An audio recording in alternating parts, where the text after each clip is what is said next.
आप सभी को मेरा नमस्कार। जय श्री राम। आज मैं आप सभी को दशा माता की प्रथम दिन की कथा सुनाने जा रही हूँ। कथा इस प्रकार है। एक राजा था, उसकी 2 रानियाँ थी।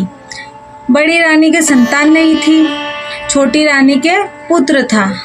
राजा छोटी रानी और राजकुमार को बहुत प्यार करता था। बड़ी रानी छोटी रानी से ईर्ष्या करने लगी।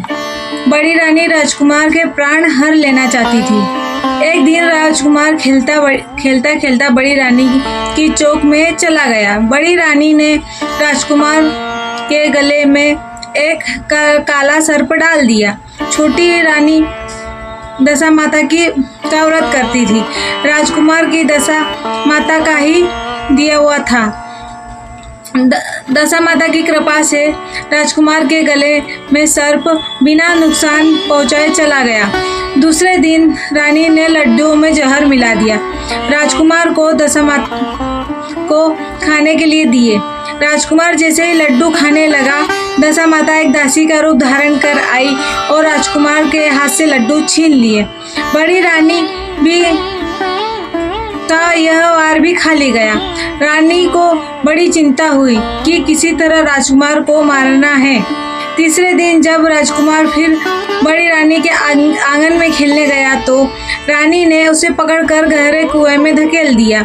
चूंकि कुआं बड़ी रानी के आंगन में था, इसलिए किसी को भी पता नहीं चला राजकुमार कहाँ गया। लेकिन जैसे ही बड़ी रानी ने राजकुमार को कुएं में धकेला तो दशा माता ने उसे बीच में ही रोक लिया। इधर दोपहर हो जाने पर राजकुमार के न लौटने पर राजा व छोटी रानी को चिंता सताने लगी। दशा माता को भी इस बात की चिंता हुई कि राजकुमार को उसके माता पिता के पास किस प्रकार पहुंचा जाए। राजकुमार को तलाश करने वाले कर्मचारी निराश होकर बैठ गए। राजा व छोटी रानी शोक में रोने लगे। तब दशा माता ने भिखारिन का रूप धारण किया और राजकुमार को गले लगाए राजद्वार पहुंची। वह राजकुमार को एक वस्त्र में छिपा हुआ भिक्षा मांगने लगी। सिपाहियों ने उसे धुतकार कर कहा, तुझे भिक्षा की पड़ी है, यहाँ राजकुमार खो गया है। सारे लोग और चिंता से व्याकुल हो रहे थे। इस पर दशा माता बोली, भाइयों का पुण्य का प्रभाव है, बड़ा ही विचित्र होता है। यदि मुझे भिक्षा मिल जाए तो संभव है कि खोया हुआ राजकुमार तुम लोगों को मिल जाए। यह कहकर वह देहरी पर पैर रखने लगी। सिपाहियों ने उन्हें आगे बढ़ने से रोका। उसी समय दशा माता ने बालक का पैर वस्त्र से बाहर कर दिया। सिपाहियों ने समझा कि कुंवर उसके हाथों में है, इसलिए उसे अंदर जाने दिया। दशा माता कुंवर को लिए हुए भीतर चली गई। उसने राजकुमार को चौक में छोड़ दिया और वापस चली गई। परंतु रानी दशा माता रूपी भिखारिन को देख लिया था। उसने कहा कि खड़ी रहो, और कौन हो तुम? तुमने 3 दिन मेरे बेटे को छिपा कर रखा था, तुमने ऐसा क्यों किया? तुम्हें मेरे प्रश्न का उत्तर देना होगा। दशा माता उसी समय ठहर गई और उन्होंने बताया कि मैं तुम्हारे पुत्र को चोरी करने वाली नहीं हूँ। मैं तो तुम्हारी आराध्य देवी दशा माता हूँ। मैं तुम्हें सचेत करने आई हूँ कि बड़ी रानी से तुमसे ईर्ष्या रखती है। वो तुम्हारे पुत्र के प्राण हर लेना चाहती है। एक बार उसने तुम्हारे पुत्र के गले में सांप डाला था, जिसे मैंने भगाया।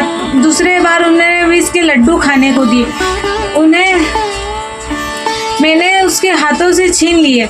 इस बार उसने राजकुमार को अपने आंगन के कुएं में धकेल दिया था और मैंने इस बीच ही रोककर रक्षा की। इस समय मैं भिखारिन के वेश में तुम्हें सचेत करने आई हूँ। यह सुनकर छोटी रानी दशा माता के पैरों में गिरकर क्षमा मांगने लगी। छोटी रानी विनती भाव से बोली, जैसी कृपा आपने मुझ पर दर्शन देकर की है, मैं चाहती हूँ आप सदैव इस महल में निवास करें। मुझसे जो सेवा पूजा होगी मैं करूँगी। इस पर दशा माता बोली, मैं किसी के घर में नहीं रहती। जो श्रद्धा पूर्वक मेरा ध्यान स्मरण करता है, मैं उसी के हृदय में निवास करती हूँ। मैंने तुम्हें साक्षात दर्शन दिए, इसलिए तुम सुहागनों को बुलाकर यथाविधि आदर सत्कार के साथ भोजन करा और नगर में ढिंढोरा पिटवा दो कि सभी लोग मेरा डोरा ले और व्रत करें। इतना कहकर दशमाता अंतर ध्यान हो गई। रानी ने अपने राज्य की सौभाग्यवती स्त्रियों को निमंत्रण देकर बुलाया और उपटन से लेकर शिरोभूषण श्रृंगार कर उसकी यथाविधि सेवा कर भोजन करवाया और दक्षिणा में गहने आदि देकर विदा किया। रानी ने अपने राज्य में ढिंढोरा पिटवा दिया कि अब सब लोग दशामाता का डोरा लिया करें। इस प्रकार कथा थी। आपको मेरी दशामाता की कथा अच्छी लगे तो मेरे लाइक करें, सब्सक्राइब करें और शेयर करें।